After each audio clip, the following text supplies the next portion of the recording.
Banyak yang bilang hamil muda adalah masa kritis bagi perempuan, karena pada periode inilah janin mulai terbentuk.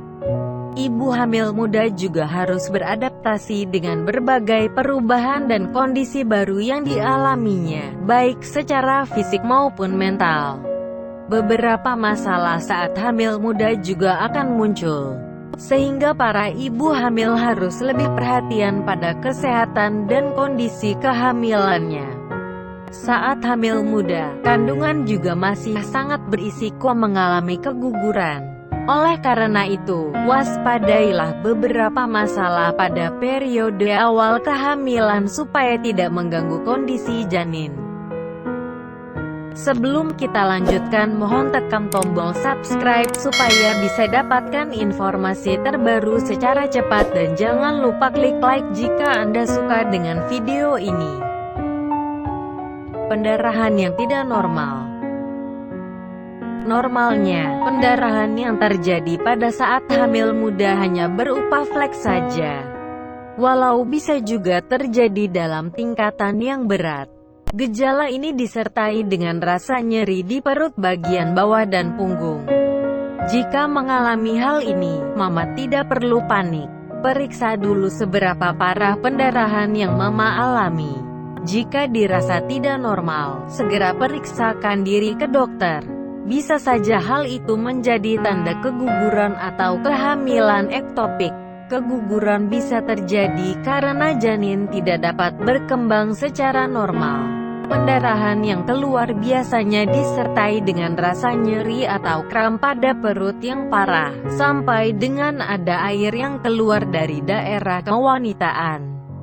Sedangkan kehamilan ektopik adalah kondisi saat sel telur tidak bisa berkembang menjadi janin meski sudah dibuahi sperma. Hal itu karena pembuahan terjadi di luar rahim.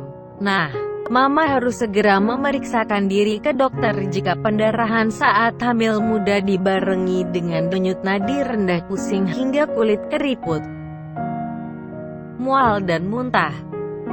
Mual dan muntah adalah gejala umum yang bahkan sudah diketahui perempuan sebelum hamil.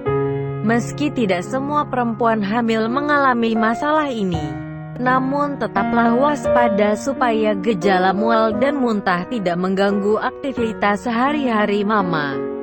Masalah saat hamil muda ini tidak akan memberi dampak pada tumbuh kembang janin dan biasanya akan menghilang dengan sendirinya saat memasuki minggu ke-12 atau 14 masa kehamilan. Akan tetapi ada juga kondisi mual dan muntah yang berat, sehingga dapat membahayakan kandungan. Biasanya kondisi ini juga dibarengi dengan gejala berat badan menurun, dehidrasi, kelelahan, sampai elektrolit yang tidak seimbang di dalam tubuh. Untuk mencegah hal tersebut, Mama harus segera mendapat penanganan dari dokter saat mengalami hal-hal seperti ini. Frekuensi muntah sangat sering, muntah disertai darah, urin berwarna lebih gelap dan frekuensi buang air kecil jarang, muntah setelah makan dan minum, perut terasa nyeri, lemas hingga pingsan, demam dan jantung berdetak lebih cepat. Keputihan saat trimester pertama. Masalah keputihan wajar terjadi di trimester pertama kehamilan, tapi ada pula jenis keputihan yang parah akibat infeksi menular. Berhati-hatilah jika mengalami masalah ini, karena bisa mengganggu pertumbuhan janin. Kenali ciri-ciri keputihan yang tidak wajar seperti berbau tak sedap, menyebabkan gatal atau sakit, dan berwarna. Segera periksakan diri ke dokter apabila Mama mengalami kondisi tersebut. Demam tinggi yang tak wajar. Saat hamil muda, Mama juga bisa mengalami demam tinggi. Tapi berbeda dengan gejala-gejala lain, Mama harus waspada jika sudah mengalami demam. Bisa jadi ini adalah awal dari masalah yang lebih serius. Walau terkadang hanya disebabkan oleh flu atau penyakit ringan, Mama harus mewaspadai peningkatan suhu tubuh ini, karena bisa jadi itu adalah gejala infeksi cytomegalovirus CMV. parvovirus atau toksoplasma. Bahayanya, infeksi ini dapat berdampak buruk bagi janin di dalam kandungan. Jadi, jangan remehkan jika mengalami demam tinggi saat hamil muda. Walau terkadang hanya disebabkan oleh flu atau penyakit ringan, mama harus mewaspadai peningkatan suhu tubuh ini, karena bisa jadi itu adalah gejala infeksi cytomegalovirus CMV. Pembengkakan akan terjadi saat hamil muda. Ibu hamil memiliki risiko lebih tinggi mengalami penggumpalan darah.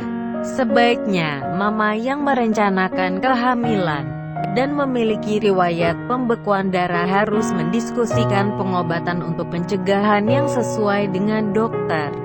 Pembengkakan juga terjadi pada wajah, tangan, dan beberapa bagian tubuh lainnya. Ini bisa menimbulkan gejala preeklampsia atau komplikasi pada kehamilan yang ditandai dengan tekanan darah yang tinggi. Sulit mendapatkan tidur yang nyaman. Bagi mama yang baru saja hamil, bersiap-siap untuk meninggalkan kebiasaan tidur tengkurap selama 9 bulan. Trimester pertama adalah waktu yang tepat untuk mulai melatih diri mama tidur di sisi sebelah kiri. Posisi itu dapat meningkatkan aliran darah dan nutrisi ke janin juga ke rahim mama. Serta yang paling penting, posisi ini bisa menyingkirkan toksik dalam tubuh.